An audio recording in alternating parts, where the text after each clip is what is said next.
Hi,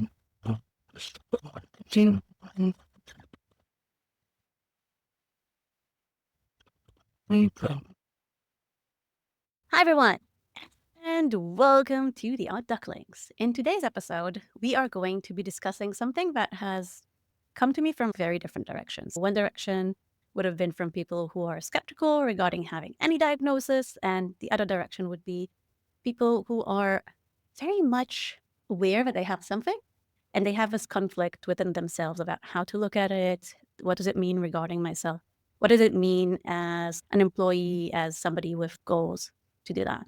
And of course, there are quite a few people kind of faking neurodiversities, DID, and whatever, just because it's cool now. Abusing this idea of having a neurodiversity is one thing, but getting tools because you have concerns and this helps you is brilliant. A lot of people feel like the stigma, be it like positive right now, again, because it's cool, or the negative, is a weight, and they don't necessarily want it. Did you run into that with your clients at any chance? Yes, all the time. So many people are saying, I don't know if I should be able to work with you. I don't know if I'm allowed, or I have this diagnosis, but I don't really know if they were right or whether or not I can own that label, etc. But the other thing that came up just as you were talking actually comes from my master's, which is on the social science of the internet. What it did talk about was the effect of the online environment, and particularly things like algorithms for visibility that affect people's behavior and how they tell stories online and how they connect with each other online. So we're strongly incentivized to condense the thing that we want to talk about into something that's kind of, sexy and bite-sized and can be gripping in 10 seconds flat. And for something like neurodiversity and being neurodivergent, those are not easy things to condense. Influencers are incentivized to chop off all of the nuances, to get to the like either a wholly positive message or a wholly negative message or an over dramatized message in order to get those eyeballs and to be visible at all. Because I'm sure there are tons of people who are being much more nuanced about it, but are just getting lost in the algorithm, and therefore their voices are not being heard.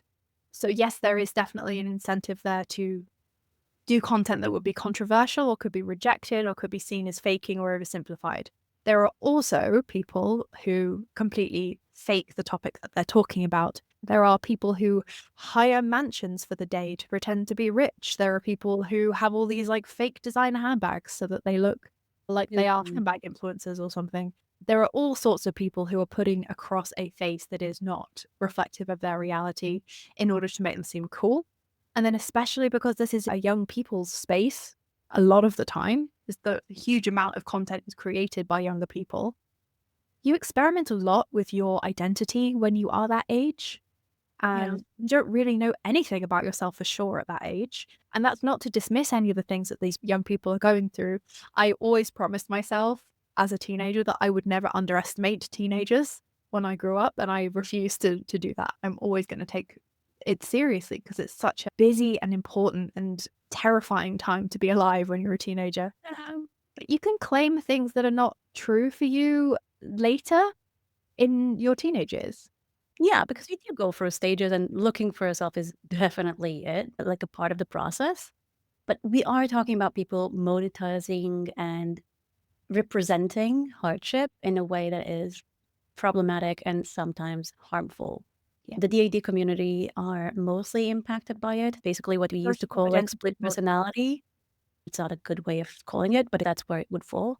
The mechanism in the brain in reaction to a trauma kind of built these different entities, and they have this community of selves that help each other through life. And it's a very hard situation to live through. And these are the people that kind of get most annoyed, because this is something that has so little awareness. A lot of what the representation that people like this have is very negative, like the movie Split, like it's true for a lot of situations that are more like internalized and less externalized. So if someone is psychopathic, doesn't mean he's a murderer, etc., etc.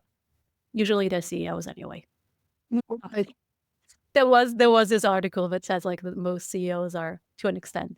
I think there is academic consensus, again, don't quote me on it, but that there is more likely to be a higher percentage of. Yeah, I've not checked the articles, like how viable is it and well researched it is, but yeah, it's a joke. It's a fun statement.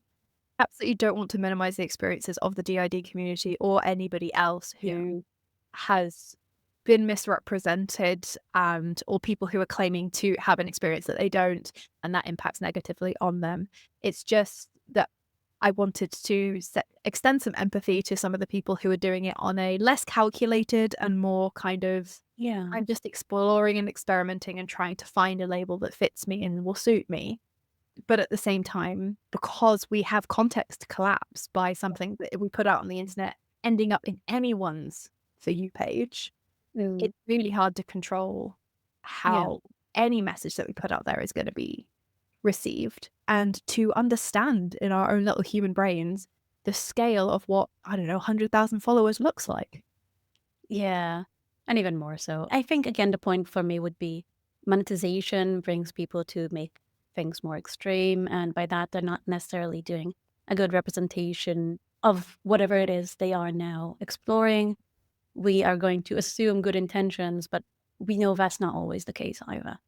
And that kind of leads us to the next topic, because as I said, it's about whether or not you should or shouldn't get the diagnosis. And I think it's pretty clear, both of us think getting a specific diagnosis is, whether you have it on paper or not, it's fine as long as it helps you, and you shouldn't be judged for it.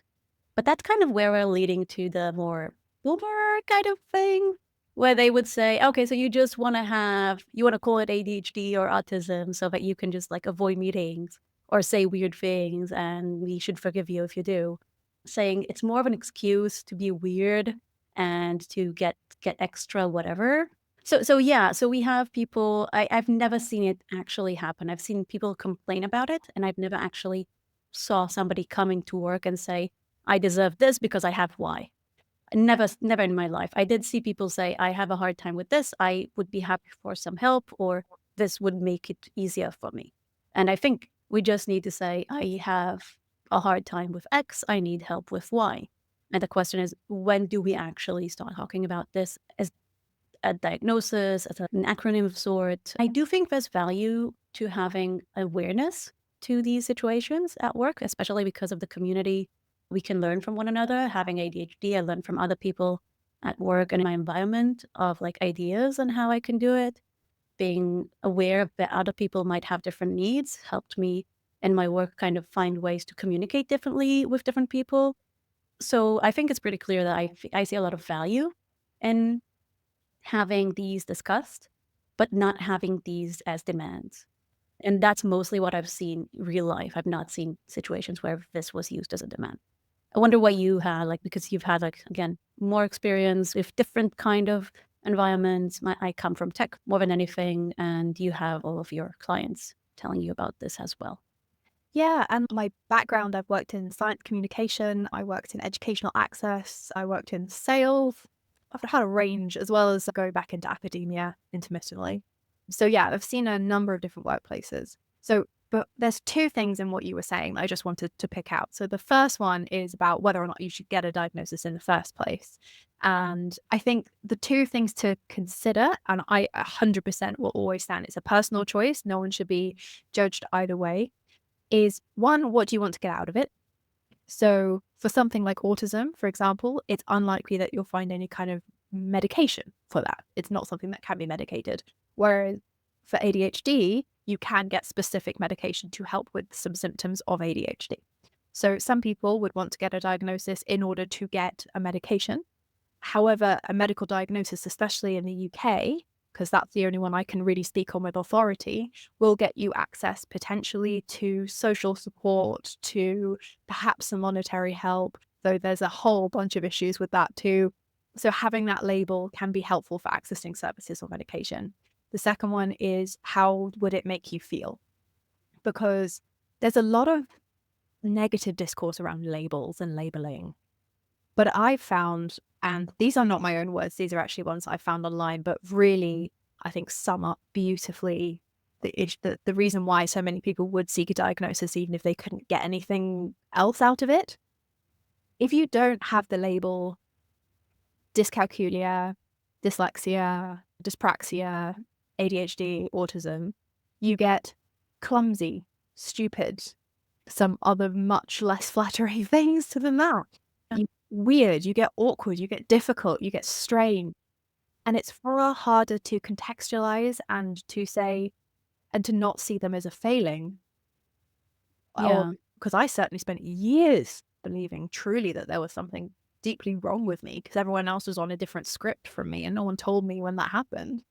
If you don't have that label, at least that medical label is more neutral than some of the social condemnation labels that we would get. Mm. That's the first part of what you were saying. And the second part Yeah. you were saying I wanted to respond to properly is the workplace thing.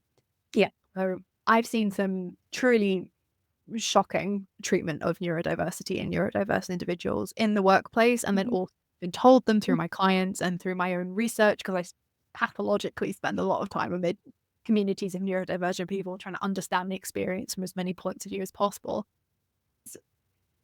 Obviously, disclosing that you have a particular diagnosis will open you up to potential discrimination. And I think it's something like 50% of people who disclose at work regret doing so in some way, shape, or form. And this is the UK statistic. So Yeah. terrible feeling on a lot of the businesses in the UK where that happens. I personally in favor of the workplace adjustment passport, which is one of my favorite tools. I have What is one. that? It's basically a document where you sit down with your immediate line manager or someone in HR, just basically a trusted person who is in like a higher level than you are. And you talk through what your needs would be and what adjustments would be useful for you. We call them reasonable adjustments in the UK. I hate the term reasonable because it makes it sound like There are unreasonable ones. to be unreasonable. So the one that I have is, what does it look like for you on a good day? What does it look like for you on a bad day? If something happens to you, if something happens where you're distressed at work, what is the best way to respond? What's the best way to get in contact with you if you are having a bad day? Or how would you like to inform me that you are having a bad day? How commonly is that used in like the Unfortunately, works? nowhere near enough. It's their decision of the company. It is, yes. It needs support from within and it needs regular implementation. It needs to be made visible, all these things. Okay. So But I do want to. yeah, So everybody's listening. If your company is doing that, tell us because they deserve like a round of applause if they are. And if not, it's gonna be down there. Let us know what you think. Is that something you would have liked to have? I would definitely be looking at that and considering how implementation of this is possible because I do think it's not even a neurodiversity thing, right? One thing I said before, understanding the people around me, like if something happens, should I write an email, a message, or do you prefer me calling you? Because if you called me, I'm gonna be like, oh my God, why is it calling me? So I assume like there's a variety of different people wanting different communication, and that doesn't necessarily have to do with neurodiversity. So this is brilliant. yeah, Thanks for bringing it up.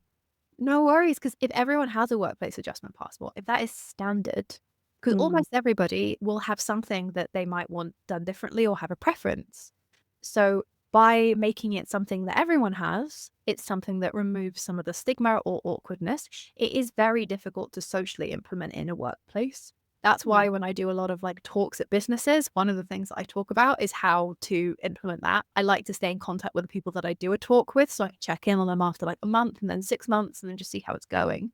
Because it's very easy to be like, oh yeah, we have this thing. And then it just gets hidden Nobody's somewhere managing in the it. Or it's system and no one forgotten. finds it. Yeah. What it's lovely because it spells things out with clarity. I also have another document that's a list of potential options to choose for reasonable adjustments because it's very hard to know what to ask for in these situations. So having some examples of things that other people have asked for shows you that A, it's very possible. B, a lot of those things are free or easy to implement. And C, you're not being ridiculous to ask for them because they can be really helpful. And also, you don't always know until you see something Yeah. by somebody else that it could help you. So, I had, for example, in my previous place of work, they wanted to introduce hot desking. That Yeah. is my absolute nightmare. It's terrible.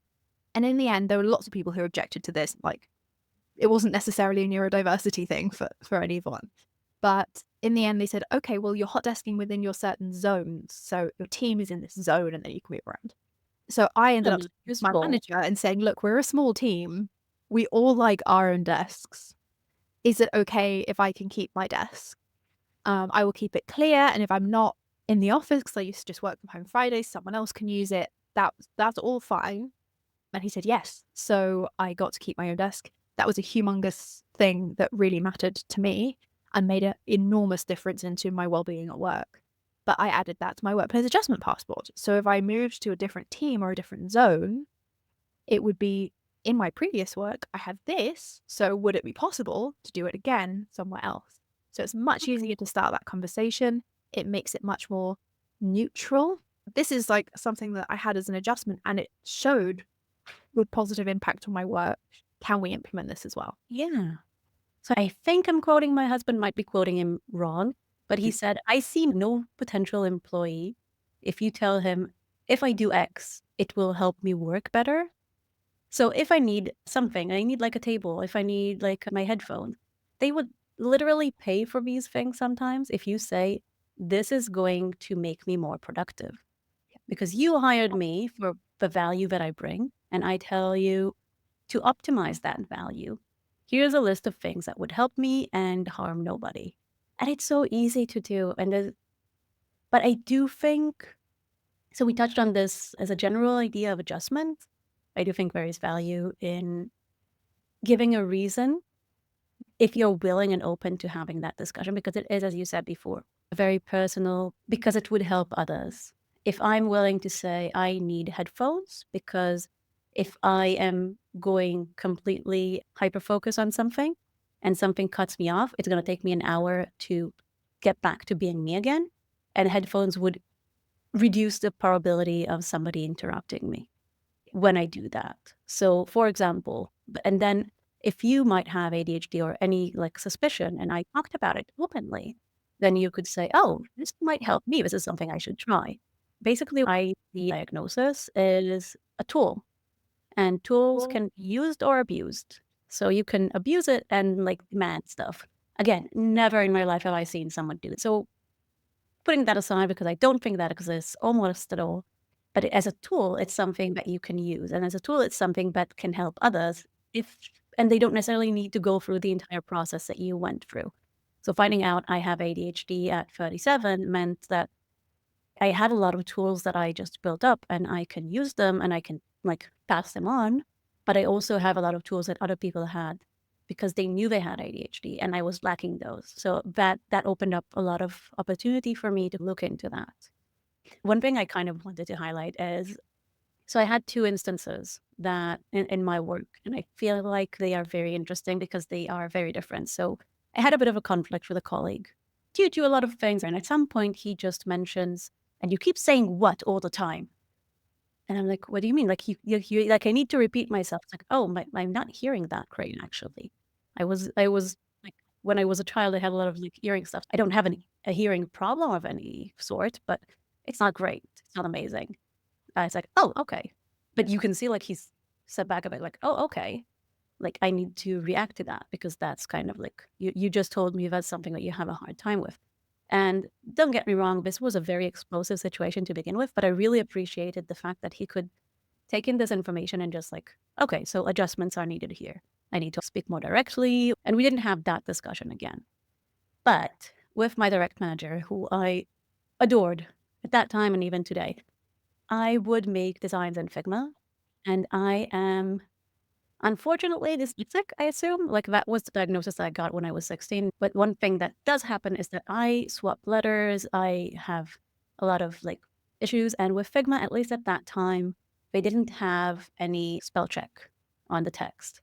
So basically what would happen is that we would have usually the same words that I would misspell.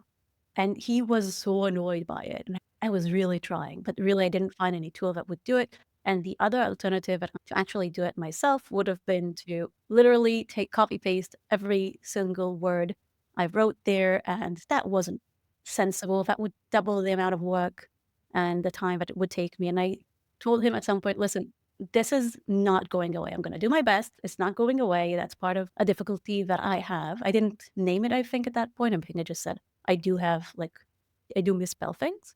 I can find someone else if you're not comfortable, but I do need someone to review this because it's faster than me actually going and spell checking this like manually. And I'm not sure if he loved it, and I don't remember to an extent if that's something that we finalized, but I kept getting, like, when they do the yearly reviews, this would be, like, one of the few things that would be as a feedback. Like, "I still see you're miswriting that word." Like, "Yeah, we talked about it. It's gonna keep happening." Yeah, these things don't just go away. That's Yeah, another thing. It's important when you make a reasonable adjustment for a colleague not to expect them to be the best performer suddenly overnight. This is something to bring them up to par with everyone else. This is not something to make them into some big, shining superpower person.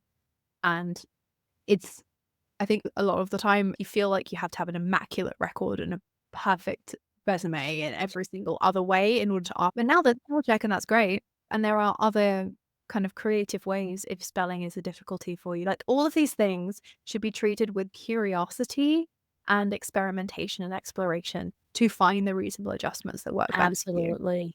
It never actually came to be enough of a problem. Again, this was kind of a running joke in a sense, because I asked for help, and I did realize a way where this wouldn't eventually end up with the end user seeing my spelling issues.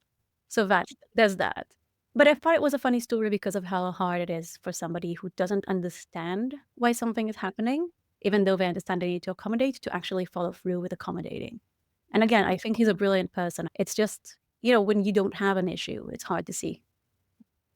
And the grace needs to go both ways. Sometimes it can feel very unfair if you are a neurodivergent person and you're trying to explain what you need to somebody, especially if we're talking about older generations or people who are just less aware of neurological differences. You may get some sort of awkward things. You may get people being unable to understand stuff. And unfortunately, that is part of the hazard of it. But they need to meet you with grace. You need to meet them with grace.